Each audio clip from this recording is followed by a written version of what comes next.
Before time had meaning, before days were counted, before the first shadow ever moved across the ground, there existed a god older than memory itself. His name was Chronos. Chronos was not born like the other gods. He did not rise from fire, earth, or sky. He emerged from the void, from the silence that existed before the universe learned how to move. When the first second passed, Chronos opened his eyes.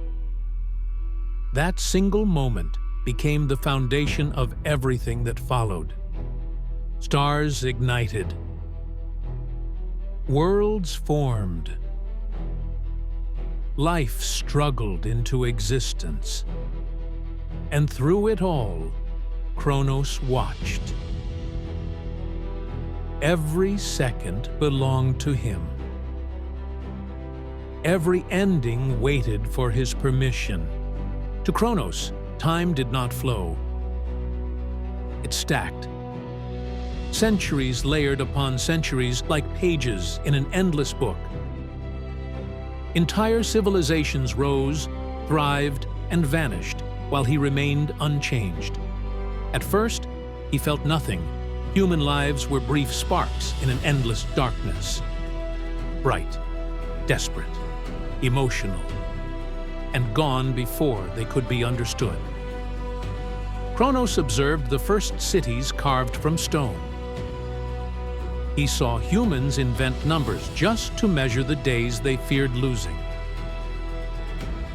He watched them mark time with shadows, with candles, with stars in the sky. They were obsessed with time, yet they wasted it endlessly. As millennia passed, Chronos began to notice something unsettling, a pattern. He saw humanity build empires with promises of peace, only to destroy them through greed. He saw wars fought for honor, for land, for gods, always believing this time would be different. It never was. The names changed, the weapons changed, the flags changed. But the mistakes remained the same. Again. And again. And again. Time marched forward, yet humanity stayed trapped in a loop of its own making. For the first time since the birth of the universe, Chronos felt something unfamiliar stir within him: weariness.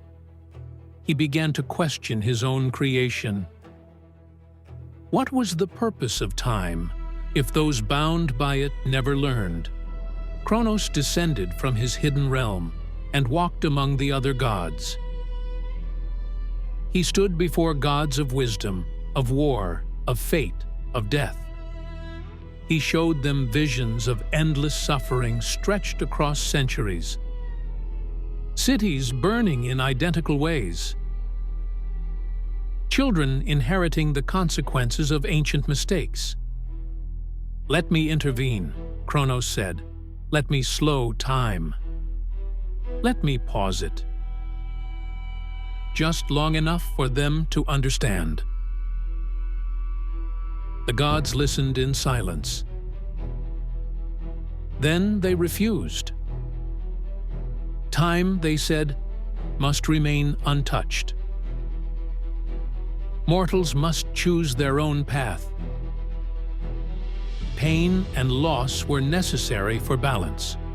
Chronos accepted their words, but not their judgment. That night, he returned alone to the edge of existence, where moments are born and futures wait to be written. And there, Chronos made a decision that would fracture reality itself. He decided to stop time. Not for a moment, not for a day, not for a single generation, but completely. Chronos raised his hand across the world, clocks shattered without warning. Gears froze mid-spin. Pendulums stopped in the air. The ticking that had echoed since the dawn of civilization vanished in an instant. Rivers halted mid-flow, waves froze like glass, and storms were silenced halfway through the sky. Birds remained suspended in the air. Fires stopped flickering. People froze mid-step, mid-breath, mid-thought. Screams never reached their own echoes. The world fell into perfect, terrifying silence. Chronos walked through frozen cities, through marketplaces locked in chaos, and homes frozen in warmth.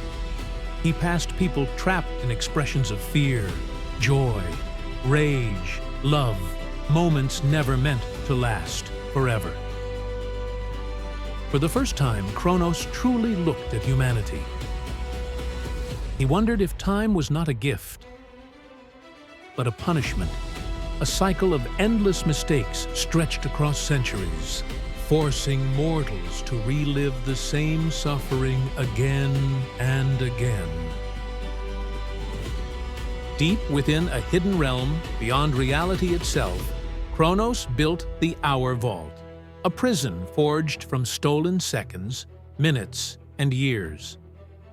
Its walls were made of glowing symbols, each representing a moment taken from the world.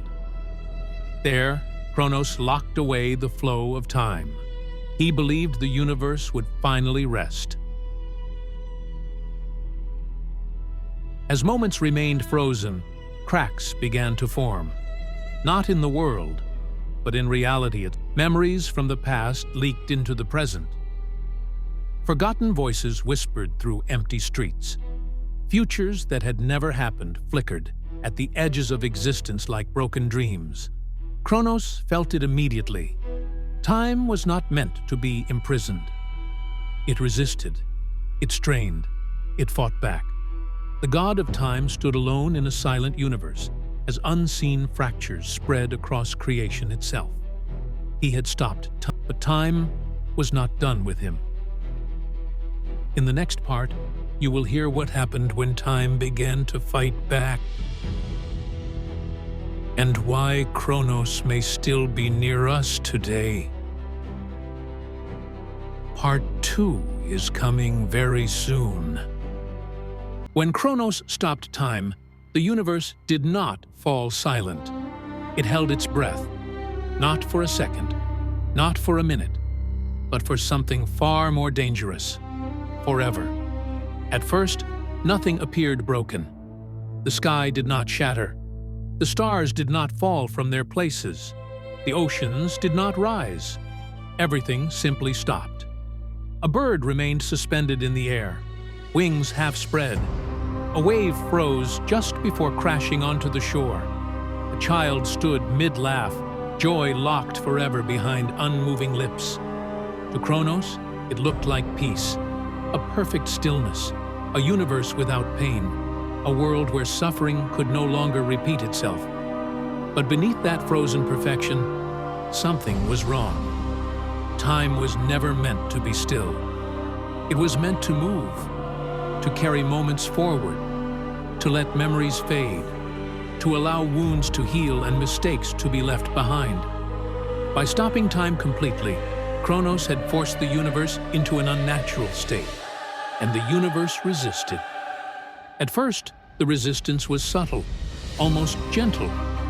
Chronos felt it like a pressure behind his thoughts, a faint tension in the fabric of existence, as if reality itself was pressing outward, testing the boundaries of its prison. He walked through frozen cities and felt unease settle into his immortal bones. The silence was too heavy, too absolute. And absolute things never last. The first cracks did not appear in stone or sky. They appeared in meaning. Memories began to slip. Chronos heard laughter echo from empty streets. He heard footsteps where no feet moved. He heard voices speaking languages that had been dead for thousands of years. The past was bleeding into the present.